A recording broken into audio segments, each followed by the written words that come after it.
Now, good morning, all of you. Okay, today our turn is turn of subjects English grammar. Okay, I'm right. Yes. Yes, है ना. तो our Yes. topic is what is figure of speech. Okay, figure of speech अब हमारा आज का topic है. What is figure of speech? देखो, figure of speech is a figurative language. Figurative language होती है ये. इससे क्या होता है that this is very quicker, effective and vividly. मतलब ये इस लैंग्वेज से फिगर ऑफ स्पीच से हमें क्या बहुत जल्दी चीज को हम सेंटेंस को समझते हैं बहुत क्विकली और बहुत इसका हमारे ऊपर इफेक्ट पड़ता है और ये बहुत विविडली होती है. समझ में आया? फिगर ऑफ स्पीच क्या होती है? Figure of speech is a figurative language. Okay, जिससे क्या होता है अगर हम फिगर ऑफ स्पीच यूज करेंगे ना तो हमारे माइंड में एकदम चीज जो हम बोलने जा रहे होते हैं वो चीज क्लियर हो जाती है. मतलब स्पीच होता है ये. अब बात होती है इनके टाइप्स ऑफ स्पीच पे. अब ये जो फिगरेटिव लैंग्वेज होती है ये 7 टाइप की होती है. कितने टाइप की होती है? 7. ये 5 और ये 2. ठीक है ना, 7 टाइप्स की होती है. देखो, जब हमारा ये टॉपिक खत्म होगा ना तब मैं आपको ये बताऊंगी कि 7 टाइप्स जो इसके नेम है उसको कैसे पॉसिबिलिटी है याद रखने की, कैसे हम उसको पॉसिबल है उसको हम याद रख सकते हैं ना, वो मैं लास्ट में बताऊंगी.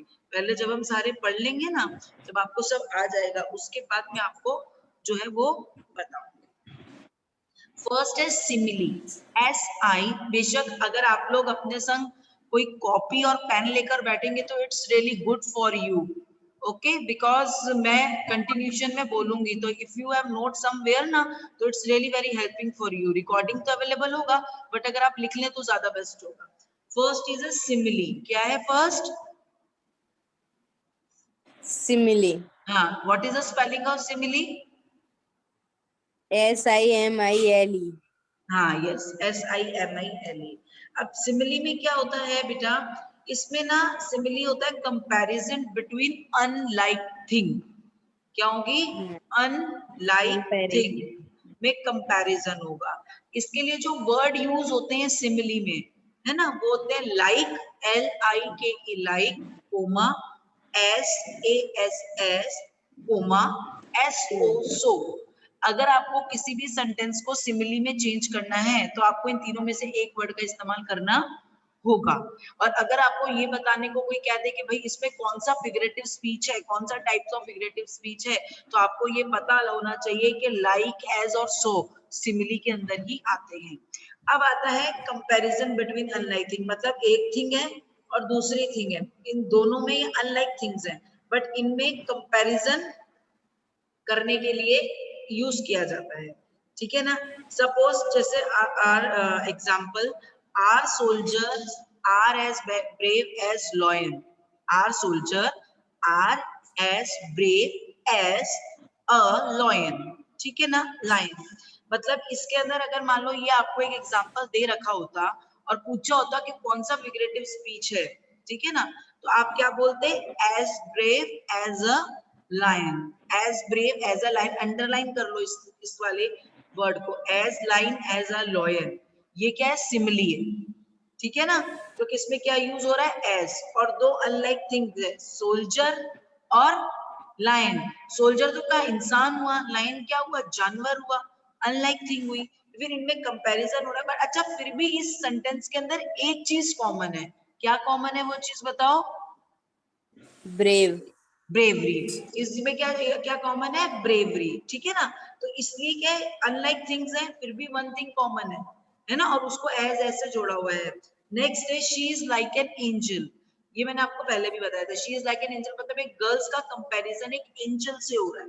मतलब उसकी ब्यूटी को बता रहे हैं कि she is like an angel. तो इधर जो लाइक होगा, जो लाइक एन एंजल होगा वो हमारा सिमिली होगा. ठीक है ना. अब देखो इधर शी मतलब लड़की अलग हो गई और एंजल अलग हो गया, डिफरेंट थिंग्स हो गई, फिर भी इनमें कंपैरिजन हुआ. पर इन दोनों में कॉमन चीज क्या है? ब्यूटी. ठीक है.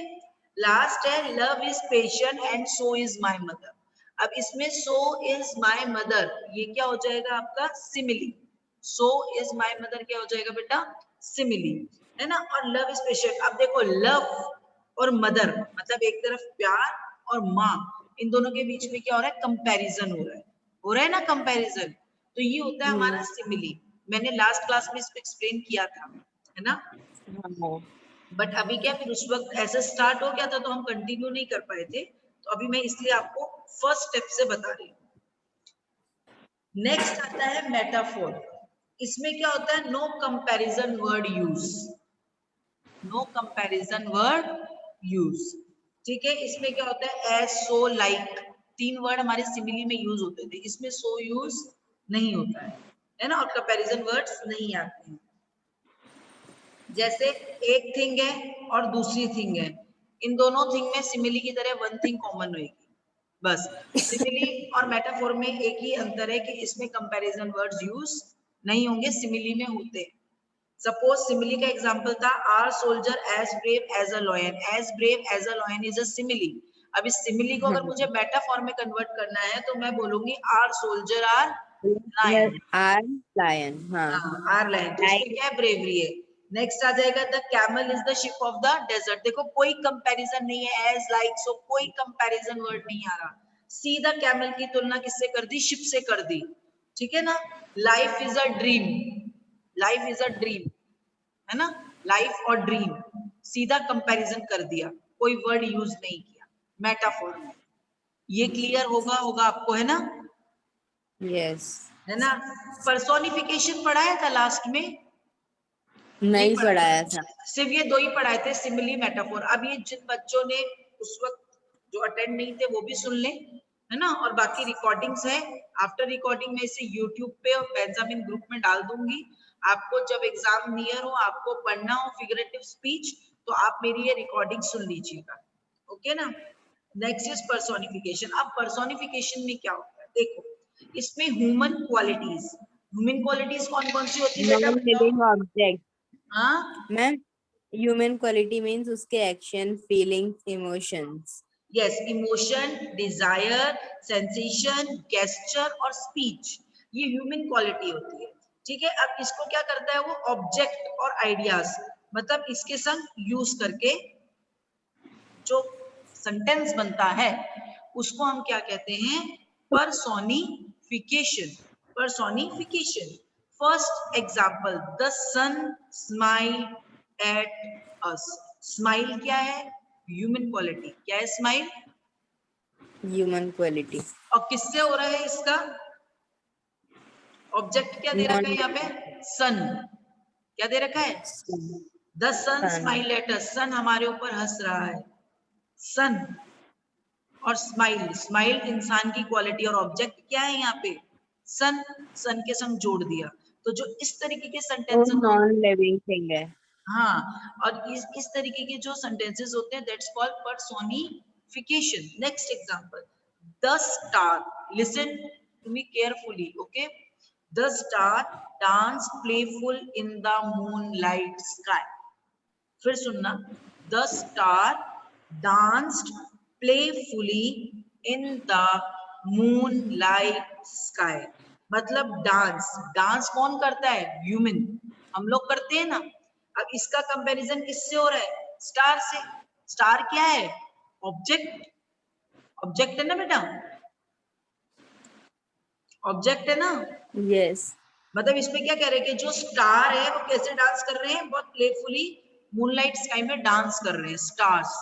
तो स्टार का डांस के संग कंपैरिजन, डांस एक ह्यूमन क्वालिटी है, स्टार क्या है, एक ऑब्जेक्ट है।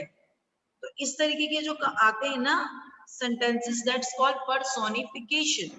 लास्ट है, opportunity was knocking at her door. Opportunity, आशा, सॉरी मौका, opportunity was knocking at her door. Knocking, knocking, knocking कैसी होती है, नॉक कौन करता है, ह्यूमन क्वालिटी, आप और हम ही नॉक करते हैं, नॉक मतलब खटखटाना, ह्यूमन, है ना। तो ये क्या करते हैं, हम ही करते हैं ना नॉकिंग, तो ये ह्यूमन क्वालिटी है। और किससे हो रही है, अपॉर्चुनिटी से।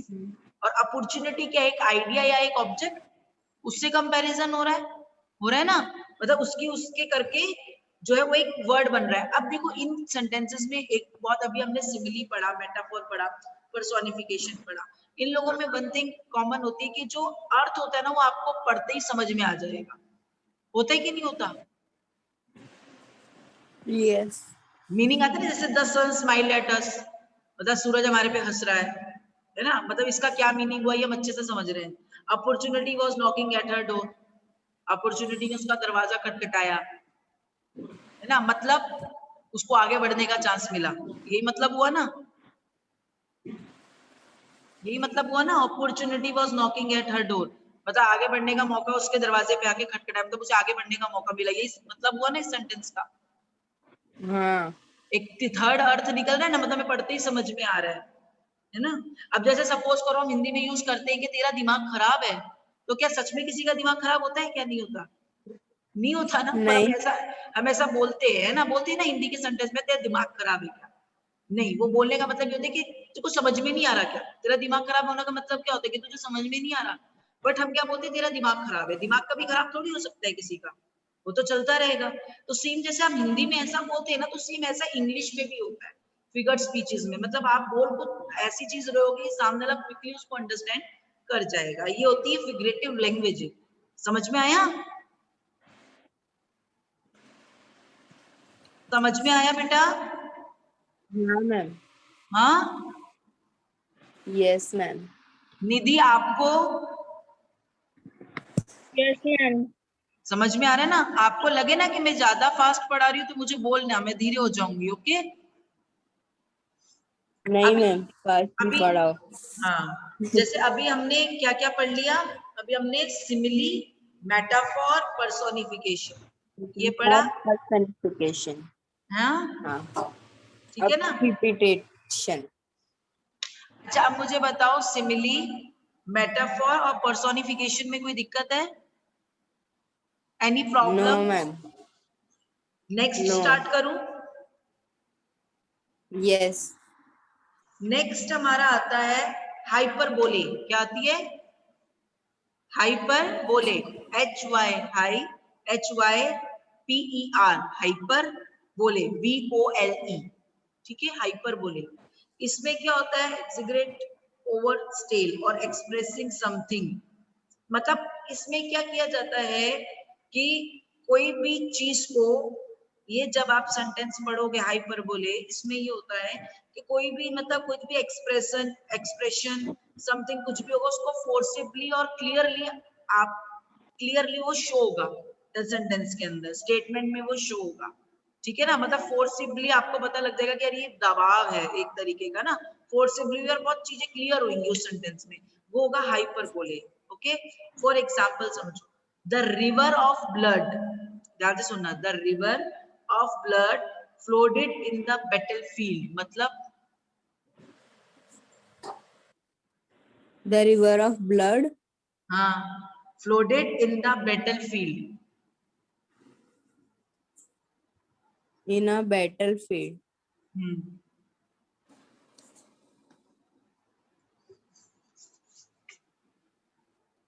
बताओ.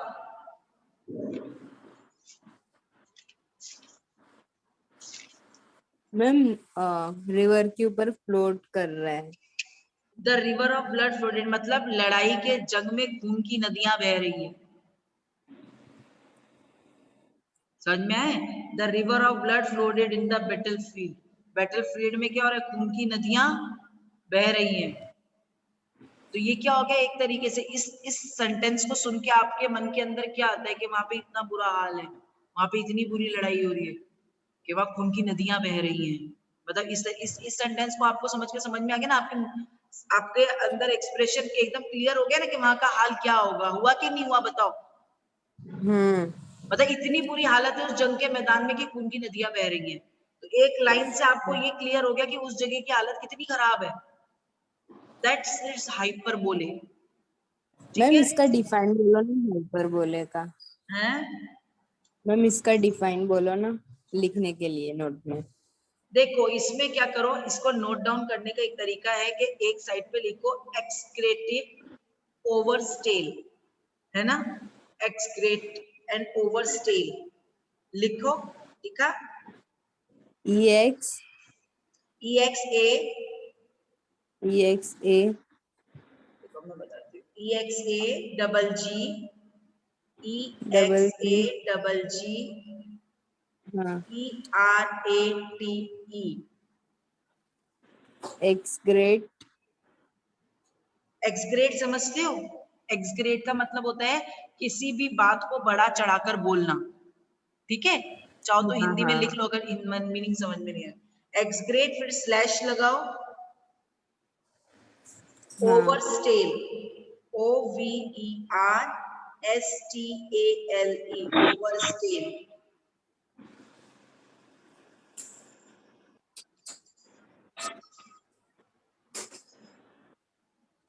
ठीक है, अब इस पर राउंड बना दो, इसके सामने एरो बना के लिखो स्टेटमेंट। ये देखो, I show my diary with you, दिख रहा है?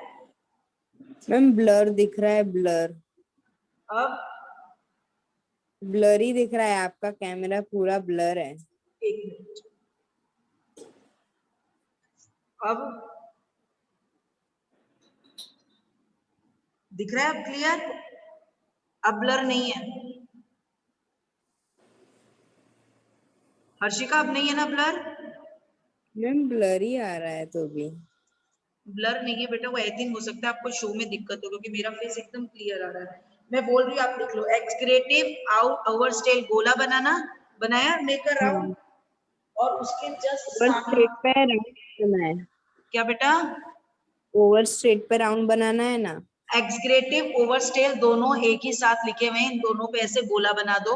एक ही गोला बनाना है, एक ही circle, make circle on it, both words a little bit same, make a round on it, then make arrow front of this round and write here statement, write their statement. Okay,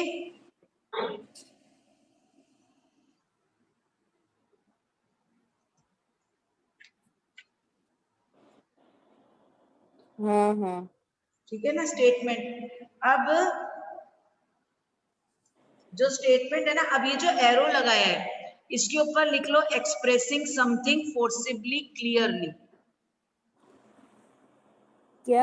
ये जो arrow बनाया ना आपने statement और एक्सग्रेड के बीच में, उस arrow के ऊपर, वो जो एरो, जो तीर का निशान लगा है एरो, उसके ऊपर लिख लो expressing something forcibly and clearly.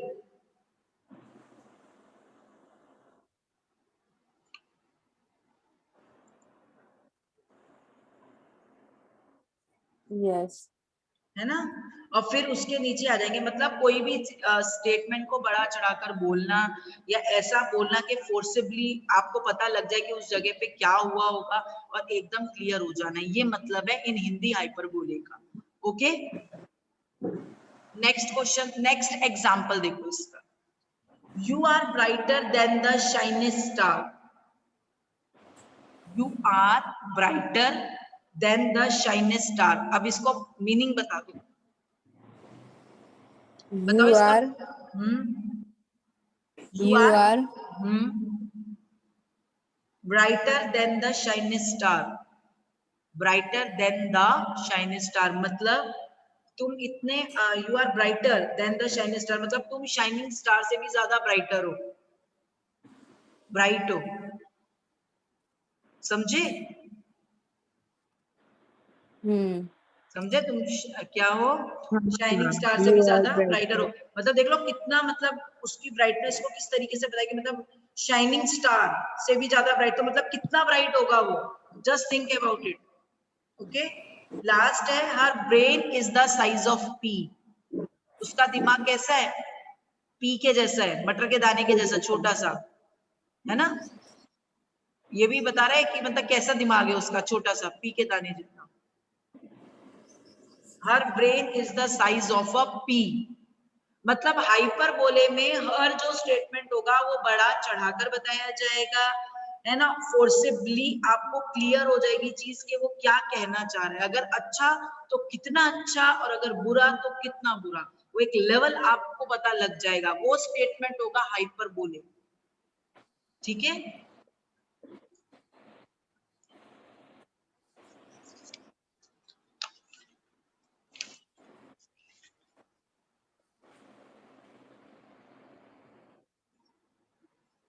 आया समझ में बेटा? Yes, ma'am. अब अपना फोर्थ फिगर ऑफ स्पीच आता है एपोस्ट्रोफी। क्या आता है? एपोस्ट्रोफी। लिखो spelling APOS APOS PRO PHE PHI. है ना? PHE apostrophe APOS PRO PHE apostrophe. Apostrophe का सबसे इजी पहचानने का एक तरीका होता है कि इसमें एक्सक्लेमेटरी मार्क होता है। कौन सा मार्क होता है? Exclamatory. अब देखो इसमें भी एक साइड लिखा हुआ है एब्सेंट और नॉन एग्जिस्ट पर्सन और थिंग। एब्सेंट और नॉन एग्जिस्टेंट पर्सन और थिंग लिख लो चाहे तो। एब्सेंट ABSENT एब्सेंट और नॉन एग्जिस्टेंट पर्सन और थिंग।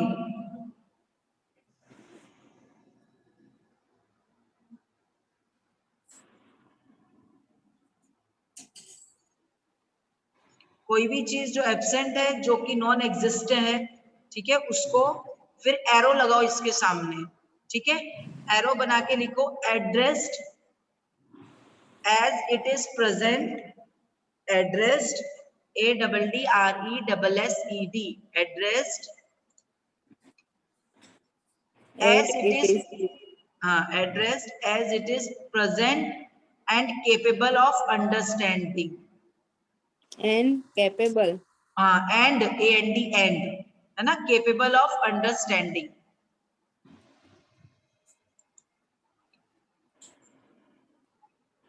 है ना। अब देखो इसके एग्जाम्पल, इसको पकड़ने का सबसे अच्छा तरीका मैं बताऊं क्या होता है कि एक्सक्लेमेटरी मार्क होता है। मेन चीज, अगर एक्सक्लेमेटरी है तो समझ जाओ फिगर ऑफ स्पीच एपोस्ट्रोफी है। ओके, जैसे लाइफ, लाइफ लिखा है ना, एग्जाम्पल में बताती हूँ आपको किस तरीके से दे रखे। लाइफ फिर एक्सक्लेमेटरी साइन है, लाइफ फिर exclamatory sign, I can not understand you. समझ में आ गया? लाइफ क्या हो गई? एक नॉन एग्जिस्ट वाली चीज हो गई ना life. I can not understand you, जीवन में तुम्हें नहीं समझ सकता।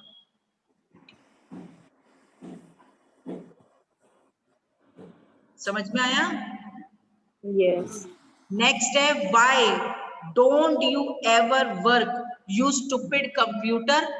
कंप्यूटर के बाद क्या है? अपोस्ट्रोफिस, सॉरी एक्सक्लामेटरी साइन है कंप्यूटर के बाद। Y don't you ever work you stupid computer. समझ में आ रहा है ना कितने अजीब सेंटेंसेस है इसमें? मतलब ऐसे सेंटेंसेस हैं जो कि एब्सेंट है, नॉन एग्जिस्ट है, पर्सन और थिंग है, और कैसे बता रहे? Address as it is present and capable of understanding. ठीक है ना। Why don't you ever work, मतलब उसका कंप्यूटर नहीं चल रहा, तो उसको गुस्सा आ रहा है कि why don't you ever work you stupid computer. और अब उसके लास्ट में है एक्सक्लेमेटरी साइन। लास्ट है ब्लो विंड ब्लो, और उसके बाद है exclamatory sign. Blow wind blow, और उसके बाद है एक्सक्लेमेटरी साइन। ये होता है अपोस्ट्रोफी। और चीज, एक चीज है जो इसको और फिगर ऑफ स्पीच से अलग करती है, वो तो एक तो ये थोड़ा एब्सेंट और नॉन एग्जिस्टेंट पर्सन और थिंग्स के यूज होते हैं जो एड्रेस करते हैं as it is present and capable for understanding. First thing. Second thing, इसका जो एक्सक्लेमेटरी मार्क होता है उससे ये आराम से पता लग जाती है कि ये एपोस्ट्रोफी है। इसको पकड़ने का एक ही तरीका है, और अगर कुछ चेंज करना हो तो भी आपको इस पे एपोस्ट्रोफी लगाना, सॉरी एक्सक्लेमेटरी लगाना पड़ेगा। ओके, एक्सक्लेमेटरी साइन समझ जाता है ना, एक लाइन और नीचे डॉट। Yes.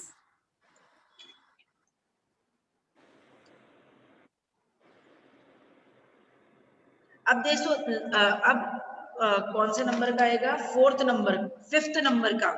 फिफ्थ नंबर का होता है ऑक्सीमोरन। ऑक्सीमोरन OXY, लिखो स्पेलिंग फिफ्थ वाले की, OXY MORON। OXY OXY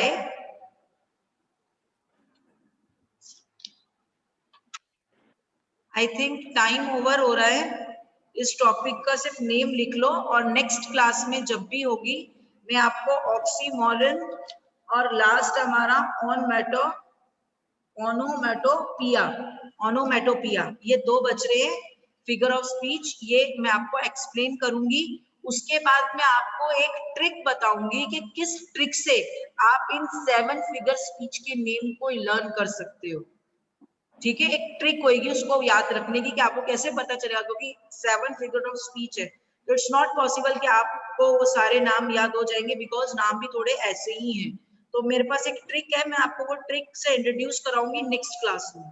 okay बेटा, और आपका होमवर्क ये है कि आपको जितना मैंने फिगर ऑफ स्पीच पढ़ाया है और नेक्स्ट ऑक्सीमोरन है और लास्ट है हमारा ओनोमेटोपिया, तो आपको ये दोनों टॉपिक्स पढ़ने हैं, है ना। आप गूगल का भी से भी पढ़ सकते हो, देखना, और जो मैंने पढ़ाया है उसको अच्छे से समझना है। ओके बेटा,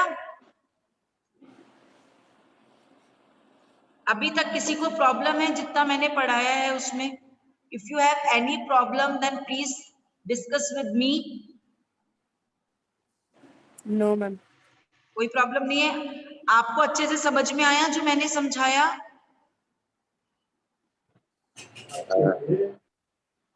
समझ में आया बेटा? Yes ma'am. एक दो बार रिकॉर्डिंग देख लेना, मैं भी डाल दूंगी, ठीक है ना। आप देख लेना आज की रिकॉर्डिंग, आपको और क्लियर हो जाएगा। और भी कोई डाउट होगा तो नेक्स्ट क्लास में आप मुझे स्टार्टिंग में बोल देना, मैं एक बार पुराना भी रिपीट कर दूंगी और 2 न्यू भी पढ़ा दूंगी, आप लोग आराम से देख लो उसको। ठीक है बेटा, ओके, से यस और नो। निधि, यस, शशांक, ये महेंद्र जय सूथर, यस मैम, ऋषित, नील, ये dot dot dot name mention नहीं है, अपना नेम मेंशन करो।